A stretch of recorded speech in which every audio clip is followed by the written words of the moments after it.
Hello guys, good afternoon. O ayan, piprito tayo guys ng manok. Bibihira ako guys sa piprito. Ngayon lang pang emergency ulam namin ito. Wala kaming ulam. Ayan, hindi ko siya lubog na lubog sa mantika. Para bagang ako'y takot na takot sa mantika. Ganon. Ayan o. Unahin muna natin na maluto siya.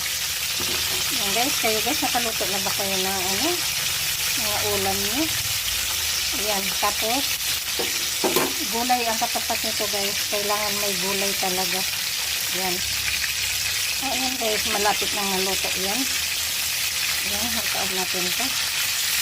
Ayan. 3 piraso lang guys kasi wala namang kakain, maninigas lang yung mamaya. Ayan. Ganun na lang, ganun lang kaano kasi maninigas na naman, sayang naman, walang kakain.